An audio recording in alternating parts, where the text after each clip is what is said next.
तो आज तारीख है 15 फरवरी, और आज के करंट से जो भी ऐसी न्यूज़ है जो हमें किसी भी एग्जाम के लिए या इवन तो हमें अपनी नॉलेज के लिए जानना जरूरी है वो हम कवर करेंगे। तो आज अगर द हिंदू के फ्रंट पेज की बात करें तो एक तो उत्तराखंड को और गोवा में जो कल वोटिंग हुई उसको लेके आई है कि उत्तराखंड में तो बहुत कम वोटिंग हुई, एवरेज से भी कम रही इस साल। गोवा में काफ़ी अच्छी वोटिंग हुई, गोवा में तो 78% तक वोटिंग परसेंट रहा है, लेकिन उत्तराखंड में कम हुई। बहुत से लोग उसको कोरोना और भी वजह हैं जो मान रहे हैं। एक न्यूज़ आई है जो इन्फ्लेशन को लेकर आई है कि आरबीआई कहता है कि हमारी जो इन्फ्लेशन है वो 6% से ज़्यादा नहीं होनी चाहिए, और पिछले महीने 6% से भी ज़्यादा इन्फ्लेशन रही है, 7 पॉइंट कुछ % रही है। एक न्यूज़ आई है जो हिजाब और कर्नाटक को लेकर आई है कि वहाँ पे वो रट्टा चल रहा है उस सब को लेकर। एक ममता जी का पॉलिटिकल बयान आया है, उसको लेकर फ्रंट पेज पे न्यूज़ है। और एक इसरो को लेकर आई है, इसरो के एक मिशन के बारे में, तो इसके बारे में हम लोग अभी बात करेंगे। और एक चाइना की ऐप बैन के बारे में आई है, तो इसके बारे में बात करेंगे।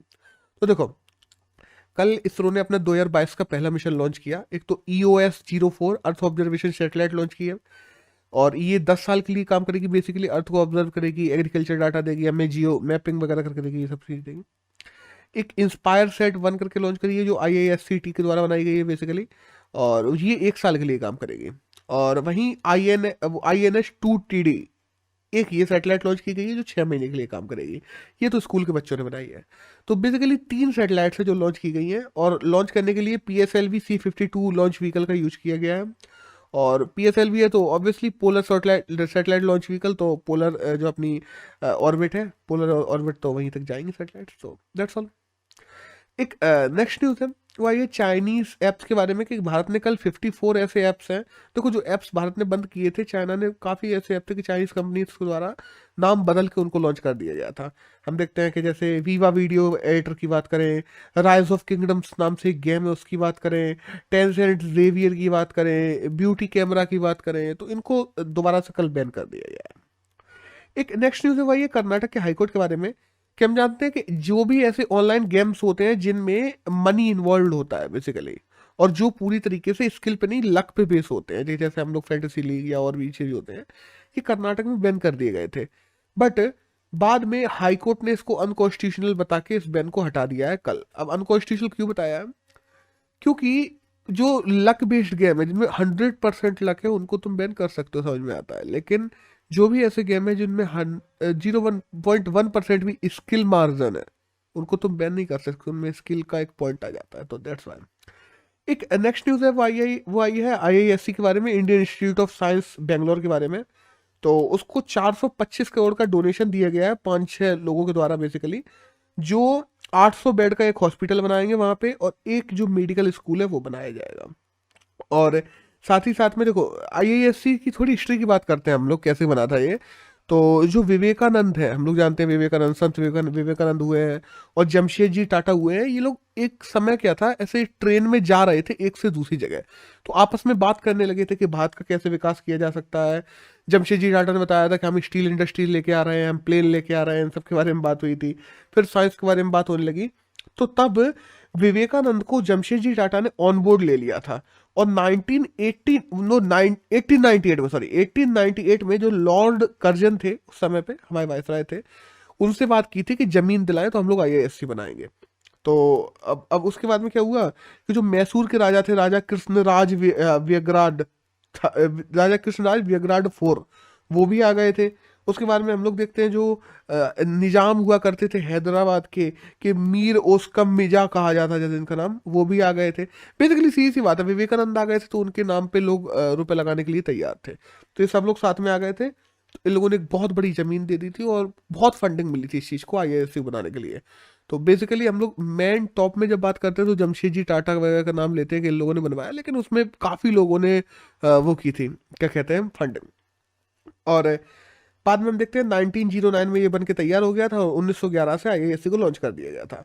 और जो CV रमन थे, CV रमन हम लोग जानते हैं कि जो विक्रम साराभाई की बात कर लें, हम लोग भाभा की बात कर लें, जिनके ऊपर अभी रॉकेट वॉयस करके एक वो भी बनी है, इस वो क्या कहते हैं अपन लोग, वेब वेब सर वो भी बनी है, वेब सीरीज भी बनी है। तो वो दोनों भी इनके अंतर्गत ही काम करते थे, CV रमन के अंतर्गत स्टार्टिंग में। तो दैट्स ऑल। एक नेक्स्ट न्यूज़ है भाई, ये वेदांता और फॉक्सकॉन के बारे में। वेदांता हम जानते हैं हम लोगों की यहाँ की कंपनी है, और फॉक्सकॉन बेसिकली हम लोग जानते हैं जो नोकिया एप्पल को मोबाइल वगैरह बनाने में काम मतलब साथ देती है, वो कंपनी है। तो ये दोनों लोग मिलके इंडिया में चिप प्रोड्यूस करने के लिए, जो चिप सेट है, सेमीकंडक्टर है, इनके लिए एक प्लांट लगाने वाली है जल्दी। एमओयू साइन हो गया है। और तकरीबन देखो सीधी सी बात है कि जो चिप मार्केट है वो 2025 तक, अभी 30 बिलियन का है, और 2025 तक के लिए 3 साल में 3 गुना से ज़्यादा बढ़ने वाला है, $100 बिलियन का होगा। और मार्केट में सेमीकंडक्टर्स की इस समय हम लोग जानते हैं शॉर्टेज चल रही है। और यूएस इस समय बात की जाए तो प्रोडक्शन में यूएस 47% करता है, लेकिन हाँ ओवरऑल अगर हम लोग बात करें 50% से ज़्यादा मार्केट कितने कितने कि तो 2 देशों ने घेर रखा है, ताइवान ने और साउथ कोरिया ने। तो इसमें सारे ही देश हैं जो अभी कोरोना की वजह से लोगों ने देखा कि जब सेमीकंडक्टर्स वगैरह ये सब उपलब्ध नहीं हो पाए तो और प्रॉब्लम बढ़ गई थी देशों के लिए, क्योंकि हर चीज़ डिजिटलाइजेशन हो रही है आजकल। तो धीरे धीरे सारे देश चाह रहे हैं कि हम लोग भी चिप प्रोड्यूस करें, और ये मार्केट बहुत बढ़ने वाला है, दैट्स वाई। और से तो दैट्स ऑल। एक नेक्स्ट न्यूज़ है वो ये टाटा सन्स के बारे में, कि जो फिकर एक ही है, बेसिकली टर्किश एयरलाइंस के जो सीईओ हुआ करते थे अभी तक, तो फिकर एक ही को टाटा सन्स ने इंडिया जो एयर है, वो एयर इंडिया है जिसको अभी खरीदा है टाटा सन्स ने, उसका भी सीईओ बनाने के लिए नियुक्त कर दिया गया है। तो वो टर्किश एयरलाइंस को छोड़ रहे हैं और यहाँ पे टाटा एयर इंडिया के बन जाएंगे टाटा के लिए। तो दैट्स ऑल। एक नेक्स्ट न्यूज़ है भाई ICC player of the month award के बारे में। ये मैंने पहले भी कहा है कि हमें उसी मंथ अगर एग्जाम हो तो जानना जरूरी होता है, वैसे तो नहीं। तो बेसिकली अगर हम लोग बात करें तो जो कीएम पीटर हैं साउथ अफ्रीका के, उन्हें बेस्ट प्लेयर बनाया गया है। और जो हैंसन है महिलाओं में, उनको ऑस्ट्रेलिया की बेसिकली उनको best women player of the month बनाया गया है। तो दैट्स ऑल। एक नेक्स्ट न्यूज़ है वो आई है विनीत जोशी के बारे में, कि सीबीएसई जो हम लोग जानते हैं, central board of secondary education, जिसकी स्थापना 1929 में की गई थी, उसके नए चेयरपर्सन बना दिया गया है विनीत जोशी को। तो दैट्स ऑल। एक नेक्स्ट न्यूज़ है वो आई है जियो के बारे में, कि जियो ने भी, जैसे हम लोग देखते हैं स्टारलिंक वगैरह ने अपनी सैटेलाइट लॉन्च करके सैटेलाइट इंटरनेट उपलब्ध करवा रहा है, ऐसे ही जियो SES करके एक कंपनी है, उसके साथ में मिलकर सैटेलाइट ब्रॉडबैंड सर्विस मार्केट करने वाला है इंडिया में। बेसिकली ये लोग जियो सिंक्रोनस सैटेलाइट्स का साथ लेंगे। देखो होता क्या है, तुम्हारी सैटेलाइट जितनी होगी, पोलर पोलर में होगी, स्ट्रेटोस्फीयर में होगी, जियो सिंक्रोनस सैटेलाइट होगी, जितनी ज़्यादा ऊपर सैटेलाइट होगी ना, वो उतने ज़्यादा एरिया को घेर पाएगी, उतने ज़्यादा दूर तक पहुंचा पाएगी इंटरनेट सर्विसेज। हाँ, उसमें फ्रिक्वेंसी बैंड और ये सब चीज़ें भी मायने रखती है, लेकिन स्टिल एरिया ज़्यादा घेर पाएगी वो। तो अभी इतना ऊपर तो अगर हम लोग जब बात करते हैं ना, जो जियो करने वाला है, इतना ऊपर तो स्टारलिंक का भी नहीं है। स्टारलिंक हम लोग देखते हैं स्ट्रेटोस्फीयर की सैटेलाइट्स का यूज लेते हैं, ये लोग जियो सिंक्रोनस की सैटेलाइट्स का यूज लेंगे। तो अब देखते हैं कैसे हो पाता है। और बाय द वे स्टारलिंक की का प्रोजेक्ट भी इंडिया में धीरे धीरे कहा जा रहा है शुरू होने वाला है। अभी कुछ दिनों पहले स्टारलिंक ने यहाँ पे 5,000 वो भी बांट दिए थे, लाइसेंस बांट, वो क्या कहते हैं, 5,000 कंज्यूमर्स को अपने प्लान्स बांट दिए थे। फिर गवर्नमेंट ने उनको रुकवाया कि अभी तुम्हें लाइसेंस मिला नहीं है इंडिया में काम करने के लिए, तुम प्लान बांट कैसे सकते हो। फिर उन्होंने वापस पैसे लौटाए थे उनको कस्टमर्स के। तो दैट्स ऑल। एक नेक्स्ट न्यूज़ है जो कनाडा के बारे में आई है, कि कनाडा में हम लोग जानते हैं अभी जो ट्रकर्स वगैरह का चल रहा है और भी चल रहा है, तो बहुत ज़्यादा प्रोटेस्ट चल रहे हैं, खास करके बॉर्डर एरियाज में टेंशन बढ़ती जा रही है। तो उनके चलते हुए कनाडा ऐसा करता नहीं है, बहुत रेयरली यूज़ करता है इमरजेंसी को, तो कनाडा ने अपने यहाँ इमरजेंसी को इम्पोज कर दिया है। तो दैट्स ऑल। एक नेक्स्ट न्यूज़ है वो आई है एक्सिस बैंक के बारे में, कि जो सिटी ग्रुप है, सिटी ग्रुप हम लोग जानते हैं सिटी बैंक है, और सिटी ग्रुप के और भी कई सारे वेंचर्स हैं। तो एक्सिस बैंक तकरीबन $2.5 बिलियन में सिटी ग्रुप को खरीदने वाला है जल्दी ही। इनके बीच में डील की बात चल रही है, अब देखते हैं। एक नेक्स्ट न्यूज़ है वो आई है इंडियन स्कूल ऑफ बिजनेस के बारे में, कि अभी MBA की रैंकिंग लॉन्च की गई है। तो टॉप MBA कॉलेजेस की अगर बात करें तो सोचो, देश के टॉप कॉलेजेस में टॉप 100 में हमारा जो इंडियन स्कूल ऑफ बिजनेस है वो भी आ गया है, तो अच्छी बात है। एक नेक्स्ट न्यूज़ है वो आई है अभी एक एक्ट के बारे में, जिस एक्ट का नाम है prevention of money laundering act 2022। हम लोग जानते हैं इस एक्ट का यूज किया जाता है किसके द्वारा, इस एक्ट का यूज किया जाता है जो ED है उसके द्वारा यूज किया जाता है। मनी लॉन्ड्रिंग हो गई, हवाला का पैसा हो गया, इन सबको रुकवाने के लिए कि इंडिया में ये सब पैसा ना आए। तो अभी क्या है, ED इस एक्ट को यूज करते हुए इस एक्ट का गलत यूज करने लगी है, ऐसे इल्जाम लगाए जा रहे हैं लोगों के द्वारा। तो इसी के चलते सुप्रीम कोर्ट ने ED पर जांच बैठा दी है, अंडर किसके, इन्फोर्समेंट केस इंफॉर्मेशनल रिपोर्ट। ये एक रिपोर्ट होती है बेसिकली, एक तरीके से चार्जशीट मान लो जो इंस्टीट्यूशंस पे की जाती है PSUs पे, तो उसके अंतर्गत सुप्रीम कोर्ट ने जांच बिठा दी है। और अब सुप्रीम कोर्ट देखेगा कि ED इसका ऐसा तो नहीं गलत यूज कर रहा हो। ED की बात करें तो हम लोग जानते हैं 1956 में इसकी स्थापना हुई थी।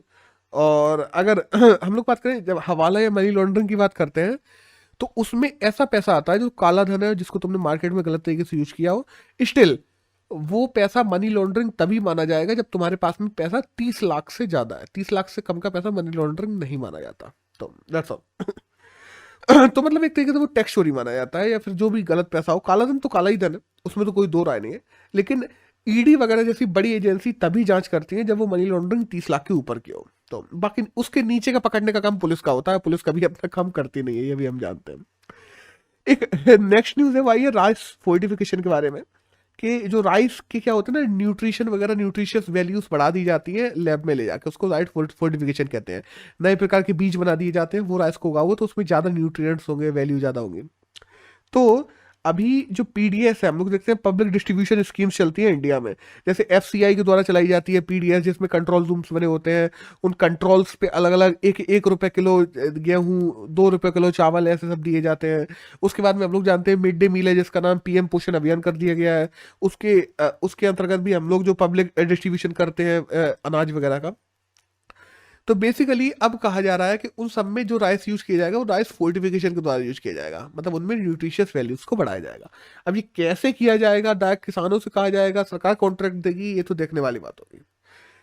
एक नेक्स्ट न्यूज है वही है महाराजा सूरजमल के बारे में। अब महाराजा सूरजमल के बारे में देखो, महाराजा सूरजमल के बारे में कोई ऐसी खास न्यूज नहीं है। बात यह है कि मोदी जी ने उनको रिकॉग्नाइज किया है और बहुत सारी अभी बड़ाई लड़ाई करती, लेकिन न्यूज में आ गए महाराजा सूरजमल तो हमें उनके बारे में जानना जरूरी हो जाता है। अब देखो, राजस्थान के भरतपुर के राजा हैं महाराजा सूरजमल, हम लोग जानते हैं। और महाराजा सूरजमल की अगर हम लोग बात करते हैं तो उनको प्लेटो ऑफ जाट भी कहा जाता है। ये जाटों में बहुत इंटेलेक्चुअल माने जाते थे, इन्होंने बहुत हिस्ट्री के बारे में जानते थे। फार्मर्स के ये बहुत चहेते थे, एक तरीके से माना जाए। सेकुलर भी थे ये, मतलब सभी धर्मों के प्रति, के हर धर्म को मानते थे और हर धर्म को वो करते थे, एक तरीके से रिकॉग्निशन देते थे, हर धर्म को सम्मान देते थे। अब देखो, एक इनके बारे में बहुत फेमस स्टोरी है तो मैं सोचा कवर कर दूं। ईश्वरी सिंह थे उस समय और माधव सिंह थे। ईश्वरी सिंह को सूरजमल का सपोर्ट था, और माधव सिंह हम लोग जानते हैं जिनको जगत सिंह का सपोर्ट था, जो कि उदयपुर के थे। और ईश्वरी सिंह और माधव सिंह कौन है? ये दोनों जय सिंह के बेटे थे। जय सिंह वही है जिन्होंने जगह जगह पे हम लोग देखते हैं इंडिया में जो जंतर मंत्र बनवाए हुए हैं, वो जय सिंह। उन जय सिंह के दो बेटे थे, ईश्वरी सिंह और माधव सिंह। उन दोनों के बीच में जो साम्राज्य उसको लेकर लड़ाई थी। ईश्वरी सिंह का सपोर्ट किया था सूरजमल ने, माधव सिंह का सपोर्ट किया था जगत सिंह ने। और सीधी बात है, ईश्वरी सिंह और सूरजमल ने मिलकर माधव सिंह और जगत सिंह को हरा दिया था, कई बार हराया है। जगत सिंह फिर हार गए थे, फिर भी और लोगों को सपोर्ट लेके आए थे। फिर यहाँ से सूरजमल ने 10,000 की सेना लेके गए थे, ईश्वरी सिंह के साथ में हरा दिया। और एट द एंड ईश्वरी सिंह को जय सिंह का उत्तराधिकारी बना के बिठाने वाले भी सूरजमल ही थे। और हम लोग अगर बाद में बात करते हैं तो 1750 में जो सलेह खान थे, जो मुगलों की आर्मी लेके आए थे, उनको भी सूरजगढ़ ने हराया था, सूरजमल ने हराया था। और सूरजमल पे एक लोहागढ़ का किला था, बेसिकली उस समय का बहुत बहुत बहुत अच्छा किला माना जाता है। 16 बार से ज्यादा अटैक हुए हैं उस पर, मराठाओं ने अटैक किए, वो दिन दिन भर वहां पे डाले रहे बेड़ा, उनको कुछ नहीं हुआ। और सूरजमल ने जब भी कोई अटैक करने आया उन सभी को हराया है। और एक कुछ कंट्रोवर्सी भी कही जाती है इतिहास में इनके ऊपर, कि जब अहमद शाह अब्दाली आया था, उन्होंने मराठाओं को हराया था, तब उसमें सूरज सिंह ने मराठाओं का सपोर्ट नहीं किया था, इस वजह से कहा जाता है। कुछ लोगों का कहना यह है कि ऐसा नहीं था कि सूरजमल सपोर्ट नहीं करना चाहते थे। अहमद शाह अब्दाली बाहर का बंदा था, वो इंडिया अटैक करने आया था, सूरजमल सपोर्ट करना चाहते थे। बस उस समय भरतपुर में खुद प्लेग चल रहा था, जिस वजह से वो उनको सपोर्ट नहीं कर पाए। तो इसको लेके इतिहासकारों के बीच में कॉन्ट्रोवर्सी भी बनी हुई है। तो बहुत सारी चीजें हैं, तो दैट्स ऑल, बस ये थोड़ा बहुत कवर कर लेते हैं। एक नेक्स्ट न्यूज है वो आई है जेलवाणी एफएम के बारे में, कि जेलवाणी जो एफएम है, एफएम 18.72, वो मध्य प्रदेश की सेंट्रल जेल के द्वारा शुरू कर दिया गया है। जिसके तहत जो मध्य प्रदेश की सेंट्रल जेल में क्या क्या चल रहा है, उसके जो रह रहे हैं वहाँ पे, जेल वगैरह में रह रहे हैं, वो लोग आके अपनी एक्सपीरियंसेस वगैरह को शेयर करेंगे इस एफएम पे, जिससे बाहर की दुनिया को पता चले कि जेल के अंदर क्या चलता है मध्य प्रदेश की जेलों के अंदर। तो दैट्स ऑल। अगर हम लोग आज की बात करते हैं 15 फरवरी की, तो यही करंट था जो हमें किसी भी एग्जाम में जाने के लिए जरूरी था। That's all.